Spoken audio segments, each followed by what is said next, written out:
Assalamualaikum warahmatullahi wabarakatuh. Perkenalkan, saya Sabrina Zrana Sution dari kelas 11 IPA 3. Untuk video kali ini, saya akan mempresentasikan terkait dengan pelajaran Akidah Akhlak bab 2, yaitu aliran-aliran ilmu kalam. Masuk ke aliran pertama, yaitu aliran Khawarij.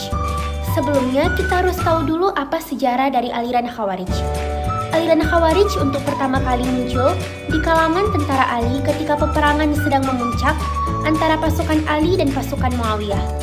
Proses arbitrase yang virtual ini yang memicu munculnya kelompok Khawarij, yaitu kelompok yang keluar dari barisan Ali bin Abi Thalib karena kecewa dengan keputusan sidang. Selanjutnya, sekte Khawarij dan doktrin ajarannya. Yang pertama, Al-Muhakkimah. Al-Muhakkimah merupakan golongan Khawarij yang terdiri dari pengikut-pengikut Ali yang kemudian membangkang. Sekte yang kedua yaitu Al-Azariqah. Sekte ini lahir sekitar tahun 60 Hijriah atau akhir abad ke-7 Masehi di daerah perbatasan antara Irak dan Iran. Setiap orang yang menolak ajaran Al-Azariqah maka akan dianggap musyrik. Bahkan, pengikut Al-Azariqah yang tidak berhijrah ke dalam wilayahnya juga dianggap musyrik. Menurut mereka, semua orang Islam yang musyrik wajib dibunuh dan ditawan. Berdasarkan prinsip ini, banyak pengikut Al-Azariqah yang melakukan pembunuhan terhadap sesama umat Islam yang berada di luar daerah mereka. Mereka memandang bahwa daerah mereka sebagai Dar al-Islam atau negara Islam dan di luar mereka sebagai Dar al-Kufr atau negara yang dikuasai dan diperintah oleh orang kafir. Sekte yang ketiga yaitu An-Najdah. Lahirnya An-Najdah sebagai reaksi terhadap pendapat Naf'i atau pimpinan Al-Azariqah yang mereka pandang terlalu ekstrim. Paham teologi An-Najdah yang terpenting yaitu bahwa orang Islam yang tak sepaham dengan mereka dianggap kafir. Sekte yang keempat yaitu Al-Ajaridiyah. Al-Ajaridiyah berpendapat bahwa tidak wajib berhijrah ke wilayah mereka seperti yang diajarkan oleh Naf'i. Tidak boleh merampas harta dalam peperangan kecuali harta orang yang mati terbunuh dan tidak dianggap musyrik anak-anak yang masih kecil. Sekte aliran Khawarij yang kelima yaitu As-Sufriyah. Nama As-Sufriyah dinisbahkan kepada Ziyad bin Al-Sufar. Sekte ini membawa paham yang hampir mirip dengan Al-Azariqah, hanya saja mereka sedikit lebih lunak. Sekte yang keenam yaitu Al-Ibadiyah. Doktrin teologi yang terpenting yaitu bahwa orang Islam yang berdosa besar tidak dikatakan mukmin, melainkan muwahhid. Atau orang yang dimaksud adalah kafir nikmat, yaitu tidak membuat pelakunya keluar dari agama Islam. Selanjutnya aliran ilmu kalam yang kedua yaitu aliran Syiah. Sebelumnya kita harus tahu sejarah munculnya aliran Syiah. Munculnya aliran Syiah tidak dapat dipisahkan dari tokoh kontroversial yang bernama Abdullah ibnu Saba. Ia adalah seorang pendeta Yahudi yang berasal dari Yaman yang berpura-pura masuk Islam. Sebagian ahli sejarah berpendapat bahwa Abdullah ibnu Saba masuk Islam dengan tujuan untuk merusak Islam dari dalam, karena mereka tidak berhasil untuk mengacaukan Islam dari luar. Propaganda Abdullah ibnu Saba ada 3, yaitu pertama, Al-Wishoyah yang artinya wasiat, kedua, Ar-Roja'ah yang artinya kembali, serta yang ketiga, ketuhanan Ali bin Abi Thalib. Ibnu Saba juga mempropagandakan paham bahwa di dalam tubuh Ali bin Abi Thalib bersemayam unsur ketuhanan. Selanjutnya yaitu sekte-sekte Syiah dan pahamnya. Sirajuddin Abbas menyebutkan bahwa Syiah itu terpecah menjadi 22 golongan, tetapi saya hanya menjelaskan 6 dari golongan tersebut. Di antaranya yaitu pertama, Syiah Sabaiyah. Syiah ini adalah pengikut Abdullah ibnu Saba. Syiah ini termasuk sekte Syiah Ghaliyah, yaitu golongan Syiah yang terlalu melebih-lebihkan. Di samping mempercayai kembalinya Nabi Muhammad dan Ali bin Abi Thalib di akhir zaman nanti, juga menyebarkan paham bahwa malaikat Jibril telah keliru dalam menyampaikan wahyu dari Tuhan. Sekte Syiah yang kedua yaitu Syiah Kaisaniyah. Syiah ini adalah pengikut Mukhtar bin Ubay Ats-Tsaqafi. Golongan ini tidak mempercayai adanya ruh Tuhan di dalam tubuh Ali bin Abi Thalib. Tetapi mereka meyakini bahwa Imam Syiah adalah maksum dan mendapatkan wahyu. Selanjutnya yaitu Syiah Imamiyah. Syiah ini adalah Syiah yang percaya kepada imam-imam yang telah ditunjuk langsung oleh Nabi Muhammad SAW.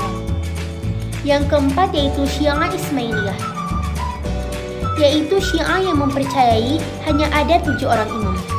Sekte Syiah yang kelima yaitu Syiah Zaidiyah. Syiah ini adalah pengikut Imam Zaid bin Ali bin Abi Thalib. Syiah ini berkembang di Yaman. Selanjutnya sekte Syiah terakhir yang akan saya jelaskan yaitu Syiah Qoromitah. Syiah Qoromitah adalah kaum Syiah yang suka menafsirkan Al-Quran sesuka hatinya. Mereka mengatakan bahwa malaikat-malaikat adalah mubaligh mereka dan setan-setan adalah musuh mereka. Sembayang adalah mengikuti mereka, haji adalah ziarah kepada imam-imam mereka. Dan orang yang sudah mengetahui sedalam-dalamnya Allah tidak perlu melaksanakan sembayang, puasa, haji, dan segala kebajikan yang lainnya. Next, aliran ilmu kalam yang ketiga yaitu aliran Murji'ah. Sebelumnya, kita harus tahu bagaimana sejarah dari aliran Murji'ah. Aliran Murji'ah adalah salah satu aliran kalam yang muncul pada abad pertama Hijriah. Munculnya aliran Murji'ah dilatar belakangi oleh persoalan politik, yaitu persoalan kekhalifahan. Selanjutnya yaitu sekte Murji'ah dan pahamnya. Yang pertama yaitu Murji'ah moderat. Golongan ini berpendapat bahwa orang muslim yang melakukan dosa besar bukanlah kafir dan tidak kekal di dalam neraka. Akan tetapi, mereka dihukum sesuai dengan besarnya dosa yang telah dilakukan. Sekte yang kedua yaitu Murji'ah ekstrim. Terdapat 4 pendapat dalam sekte ini, yaitu pertama, Al-Jahmiyah atau pengikut Jaham bin Safwan. Yang kedua, Al-Sholihiyah atau pengikut Abu Hasan As-Sholihi. Yang ketiga, Al-Yunusiyah, serta yang keempat, Al-Khossaniyah.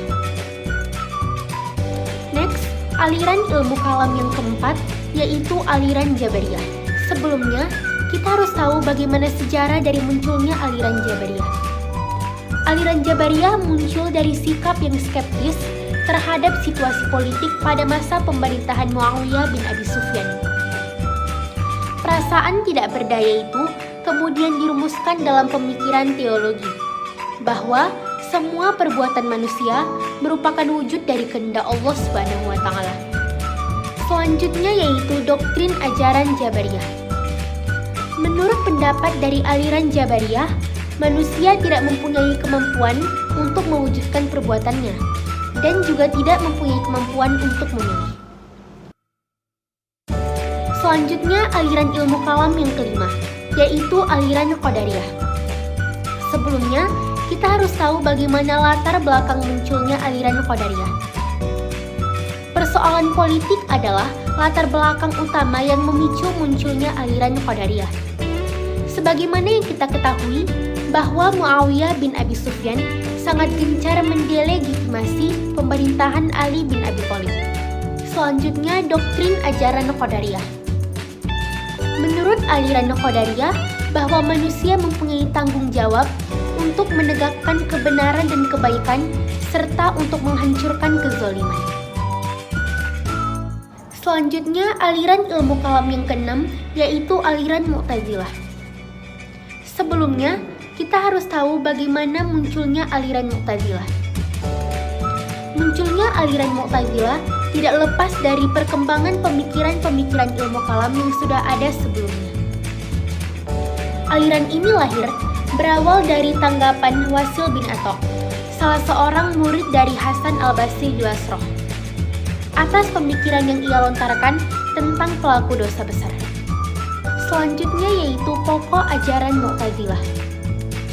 Dituangkan dalam Al-Husnul Al-Khamsah, terdapat 5 pokok ajaran Mu'tazilah, yaitu pertama, tauhid atau kekuasaan Allah Subhanahu wa Ta'ala, yang di dalamnya terdapat 3 inti, yaitu pertama, mengingkari sifat-sifat Allah Subhanahu wa Ta'ala. Menurut kaum Mu'tazilah, apa yang dikatakan sifat Allah adalah tak lain dari zatnya sendiri. Yang kedua, Al-Quran menurutnya adalah makhluk yang baru. Serta yang ketiga, Allah di akhirat kelak tidak dapat dilihat oleh panca indera manusia, karena Allah tidak terjangkau oleh indera mata. Pokok ajaran yang kedua yaitu keadilan Allah Subhanahu wa Ta'ala.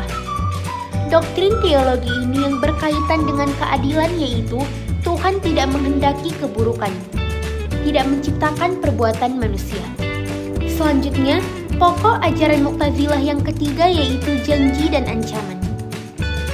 Menurut aliran Mu'tazilah, Allah Subhanahu wa Ta'ala tidak akan mengingkari janjinya, memberi pahala kepada orang-orang yang berbuat baik dan memberikan azab kepada orang-orang yang berbuat dosa. Yang keempat, posisi di antara dua posisi, atau al-manzilatu baina manzilatain. Dikarenakan prinsip ini, Yasil bin Atha' memisahkan diri dari Majlis Hasan al-Basri. Dikarenakan menurut pendapatnya, seorang muslim yang mengerjakan dosa besar, maka ia tergolong bukan mukmin, tetapi juga bukan kafir, melainkan menjadi orang fasik. Yang kelima yaitu amar ma'ruf nahi mungkar. Doktrin Mu'tazilah tentang amar ma'ruf dan nahi mungkar pada awalnya mempunyai kesamaan dengan Ahlus Sunnah, yaitu bahwa setiap muslim mempunyai kewajiban untuk mengajak kebaikan dan menghindari kemungkaran. Selanjutnya aliran ilmu kalam yang ketujuh yaitu aliran Asy'ariyah. Sebelumnya kita harus tahu bagaimana sejarah munculnya aliran Asy'ariyah. Dinamakan aliran Asy'ariyah karena dinisbahkan kepada pendirinya, yaitu Abu Hasan Ali bin Ismail al-Asy'ari. Al-Asy'ari mengawali belajar ilmu kalam dari ayah tirinya, yang bernama Ali al-Jubbai yang berakidah Mu'tazilah. Maka dari itu, dapat disimpulkan bahwa aliran Asy'ariyah mempunyai paham yang hampir sama dengan aliran Mu'tazilah. Selanjutnya, pokok-pokok ajaran Asy'ariyah. Terdapat 5 pokok ajaran Asy'ariyah, yaitu yang pertama sifat Tuhan. Pandangan Al-Asy'ari tentang sifat-sifat Tuhan yang terletak di tengah antara Mu'tazilah dan Mujassimah. Yang kedua, kekuasaan Tuhan dan perbuatan manusia. Menurut pendapat dari aliran Al-Asy'ari, dalam soal ini juga di tengah-tengah antara aliran Jabariyah dan aliran Mu'tazilah. Yang ketiga yaitu keadilan Tuhan. Menurut pendapat dari golongan Al-Asy'ari, bahwa keadilan Tuhan mempunyai kewajiban apapun untuk menentukan tempat manusia di akhirat. Sebab, semua itu merupakan kehendak mutlak Tuhan, sebab Tuhan adalah Maha Kuasa atas segala sesuatu. Keempat, melihat Tuhan di akhirat. Menurut aliran Asy'ariyah, Tuhan tidak dapat dilihat dengan mata kepala di akhirat nanti, walaupun kita berada di surga. Serta yang kelima, dosa besar. Menurut aliran Asy'ariyah, mengatakan bahwa orang mukmin yang melakukan dosa besar dihukum fasik, terserah kepada Tuhan dan yang lainnya. Selanjutnya, aliran ilmu kalam yang ke-8, yaitu aliran Maturidiyah. Nah, aliran Maturidiyah ini terbagi menjadi 2. Yang pertama, Maturidiyah Samarkand, serta yang kedua, Maturidiyah Bukhara. Pertama, aliran Maturidiyah Samarkand. Sebelumnya, kita harus tahu bagaimana sejarah munculnya aliran Maturidiyah Samarkand. Aliran Maturidiyah merupakan aliran teologi yang bercorak rasional tradisional. Aliran ini pertama kali muncul di Samarkand. Aliran Maturidiyah Samarkand muncul pada pertengahan kedua abad ke-9 Masehi. Nama aliran ini dinisbahkan dari nama pendirinya, yaitu Abu Mansur Muhammad al-Maturidi. Selanjutnya yaitu pokok-pokok ajaran Maturidiyah Samarkand.